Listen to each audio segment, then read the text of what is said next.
Hello everyone, this is Ashley Tucker. Thank you for joining me today. For today's video, I wanted to talk a little bit about crafting on vacation. I recently got back from a small vacation that I went on, and I wanted to show you what I brought with me. So inside this container, I packed a pair of Tim Holtz scissors and some foam tape, just a very small amount, don't need much. I have a tape runner. This is just an Elmer's tape runner. My Simon Says Stamp Intense Black ink. A few different stamp sets. These are all from Mama Elephant's new release, and they're just the ones that I felt like playing with at the time. I have a bunch of card bases and some Neenah Solar White cut down to card size. I brought my mini Misty tool to do all of my stamping. I also brought my Gina K Connect glue and my Wink of Stella glitter brush and a white gel pen. For coloring, I brought two different things. I brought all of my Copics. As you can see, I don't have very many Copics yet. I just started collecting them. If I had a lot of Copics, I probably wouldn't bring my Copics on this small vacation, but because I only have a few, I brought all of them. And then I also brought this little case filled with Prismacolor pencils. Okay, so now I'm going to show you the card that I made while I was on vacation this past weekend. And as you can already tell, the lighting for this video is a bit different because this is not my craft room. This is the house that I was staying at while I was on vacation, and I was just crafting in front of a window. I have a piece of Neenah Solar White in my Misty, and I took a bunch of different stamps from all of the Mama Elephant stamp sets that I brought, and I created a background with them. Next, I took another piece of the Neenah Solar White and I stamped a penguin and a sentiment on it from the Cool Penguins stamp set. I really love this sentiment from the Cool Penguins stamp set. It says, "I hope you like the gift you told me to buy for you." I think that's really perfect for nowadays because with things like Amazon wishlist, you're pretty much always getting gifts for people that they told you to buy for them. I'm coloring in this background that I created with my Copic markers. I really didn't want this background to be white, so I took one of my lightest gray markers and I completely colored in the background. Normally, this isn't something that I would choose to do because I think that it makes the Copic marker run out of ink too fast. So if I was at home crafting, I would find an alternative way to make the background a different color. But because I'm on vacation, I have minimal supplies to work with, and this was the way that I found to do this. The first time that I go over the background with the marker, it leaves behind a lot of streak marks. It's really hard to go over a large amount of space with your Copic markers and have it be nice and smooth. So what I do to kind of fix that is I go back over it a second time, and this time I use kind of a circular motion as I color, and that kind of smooths it out a little bit. Once that background was finished, I started coloring all of the little images, and you can see the marker caps to find out what colors I was using. One thing that I wanted to mention about this vacation is I drove for this one. I did not fly.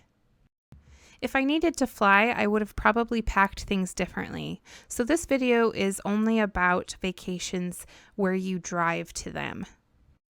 If I were to fly, I could probably take all of the same supplies, but I would have to pack it a little bit differently. I don't think that the container that I used for this trip is one that I'd want to use on a plane. In case you're wondering where I went for this vacation, I went to Pennsylvania. I live in New York, so driving to Pennsylvania wasn't that big a deal. It was about a 5-hour drive. It was just a weekend vacation. My grandma actually paid for the entire family to come out.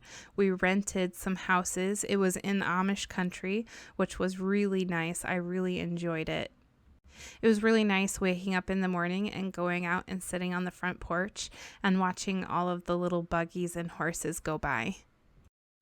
And one of the really nice things about bringing all of these craft materials with me is one of the evenings I brought them all out and I sat at the kitchen table and started coloring. And then my mother-in-law joined me and my two sister-in-laws both joined me. So we were all just sitting there coloring and chatting, and it was really nice. Another thing that I did while I was on this vacation is the whole family went to the Sight and Sound Theater, which if you don't know what that is, look it up. It's a great theater. And they were doing the play Jesus, and it was fantastic. That place puts on an amazing show. I do have to say that my absolute favorite thing about the vacation is that the house that we stayed at was very child-proofed and very children-friendly. I have a 10-year-old and a 1-year-old, and if any of you out there have a toddler, you know what I'm talking about when I say how hard it would be to have a decent vacation in a house that is not child-proof. It was wonderful that it even had a children's area with a bunch of toys, and it was perfect. I loved it so much. Anyways, for this background, I kept the coloring pretty simple. I didn't really do any shading. I just kind of colored in the areas with solid colors. If you hear any noises in the background, it just started thundering like crazy outside. So that's what that is. Really hope my power stays on for the rest of this voiceover. That would be pretty bad if it shut off. Okay, so now I'm coloring the penguin in, and I'm just using some different shades of gray. I started with my lightest shade, and then I did my medium, and then I did my dark shade. And then I worked backwards and blended them all together.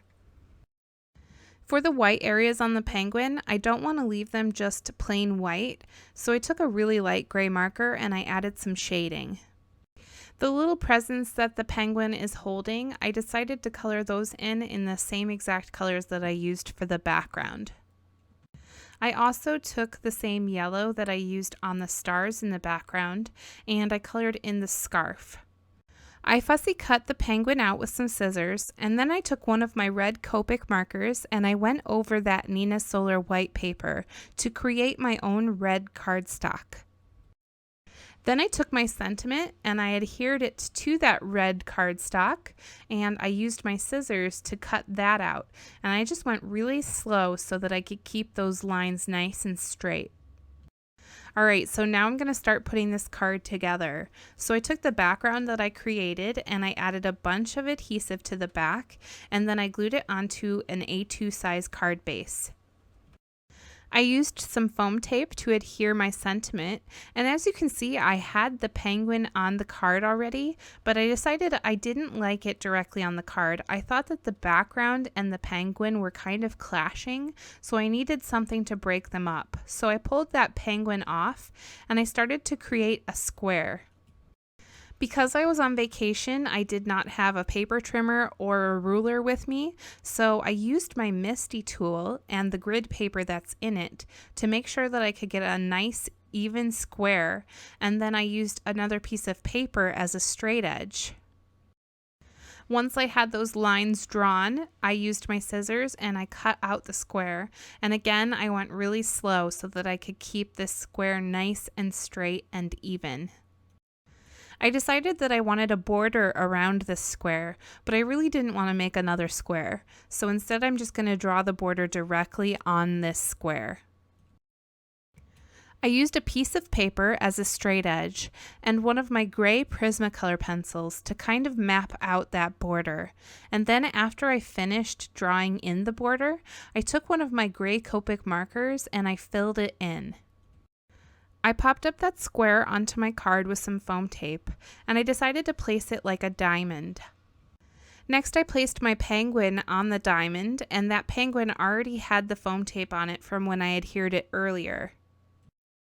I used my white gel pen to add some polka dots to one of the presents and some stripes to the other one, and then I added some highlights onto my penguin. It wasn't in the video, but earlier I did add some dots to the background using one of my gray Copic markers, and now I'm using my white gel pen to add some more dots. The last thing that I did to finish up this card is I took my Wink of Stella glitter brush and I went over the borders, and then this card is all done. Thank you for watching today. I hope you really enjoyed learning a little bit about how I craft when I'm on vacation. All of the supplies that I used to make this card can be found in the description down below. If you enjoyed this video and you'd like to become a subscriber, please feel free to hit that subscribe button so that you can see all of my future videos. I'm going to be back with a new video on Friday. Again, thank you for watching. I really appreciate all of you, and I hope you have a great day today.